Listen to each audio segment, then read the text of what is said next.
Welcome to Twinning Time with us here at Liberty Living. We have a 7-step mindset mastery challenge using a PANACEA system. So we're going to show you how to use the PANACEA, and we're dedicating 7 minutes each day to focusing on positive psychology, and improved mindset, and raising our vibration to align to our desired outcomes by breaking epigenetic patterns and old belief paradigms to develop and master a winning mindset. In this video, we will be covering solutions to break inherent patterns and recode subconscious programming to permanently improve outcomes to specific conditions, since there's no quick fixes. So stay tuned. So step 1 is breaking patterns and using a 7-step PANACEA model. So for those who want to align to new outcomes and need quick solutions or just tune-up and are ready to overcome a present challenge, whether it's related to childhood, epigenetic, or generational patterns. By utilizing proven recoding strategies, therapeutic questions, and exercises to overcome sabotage behaviors and limiting beliefs related to unhealthy negative patterns. We believe in a holistic approach to healing, which addresses the whole scope of the individual. When we transform our core internal programming, we will transform all other facets of life because they are symptoms of the problem. For instance, when we heal our psychology, we'll improve our finances, relationships, health, behaviors, and so forth.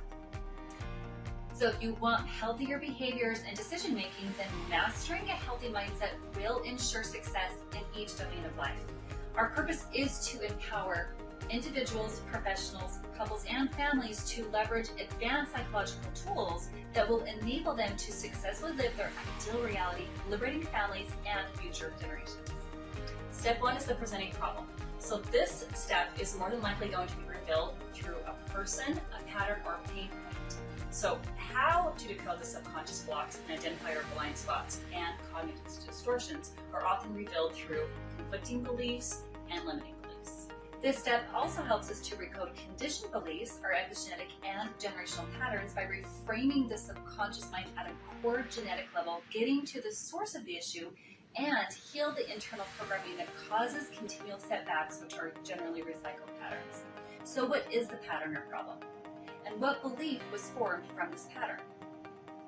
Everything happens according to our beliefs and what we put our faith in. So our experiences all boil down to changing our beliefs. So how do we change our beliefs?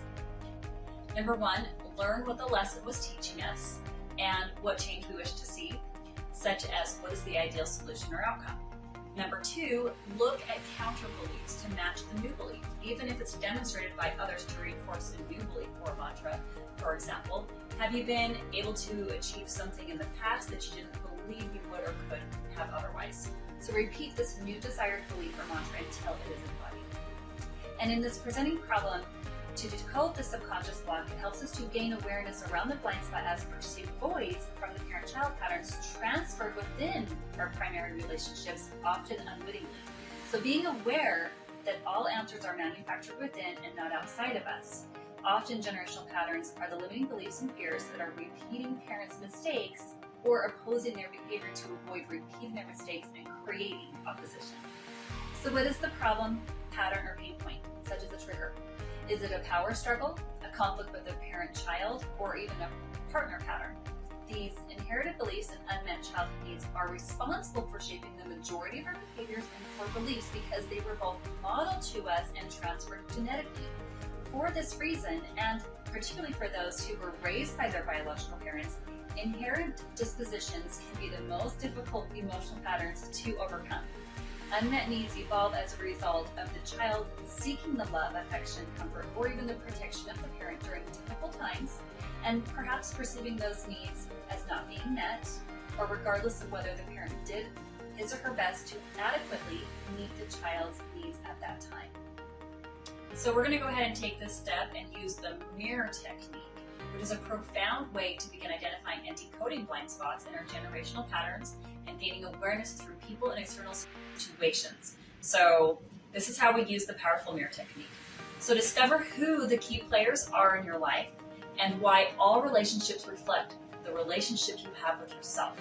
So our parents or our parental figures and caretakers leave an imprint influencing how we relate to others, as well as the relationships we have with ourselves. So we must start with the mirror of the parent-child relationship to get beneath the surface. So for many, the mirror will translate from the parents to that of our other authority figures, our siblings, and onto our romantic relationships such as our spouses, our partners, and other significant others.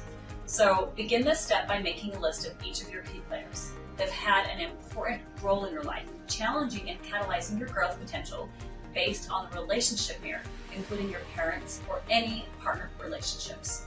Everyone around us is a mirror and reflects to us some aspect about ourselves, such as our psychological programming and our character traits. By recognizing our strengths and weaknesses, we are at an advantage if we can see where an imbalance is being reflected to us through others. The easiest way to do this is by looking at our judgments and emotional reactions, which are just projections about ourselves and where we have room for growth and improvement. So when we use the mirror technique to recognize our judgments as a projection of an imbalance within our own self, we can make peace with these traits within our others so that we are no longer in judgment and can make appropriate and empowering changes within ourselves.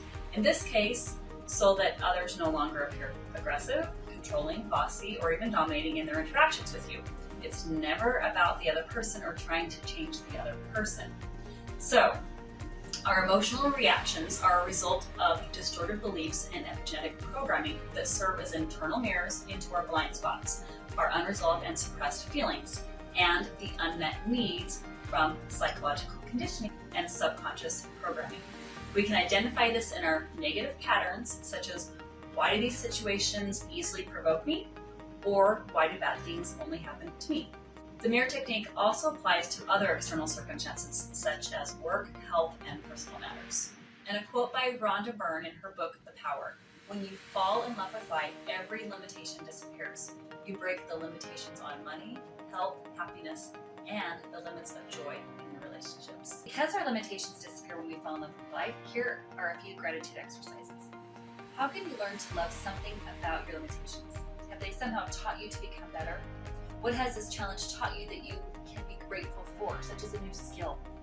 And what can't you live without that you have in your life right now?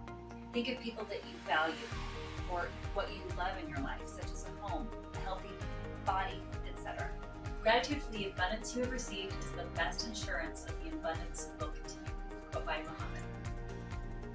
So if you wish to learn more and are truly ready to transform your conditions and your relationships from inherent programming for good, then go ahead and click the link below to get started to access our complete 7-step PANACEA system.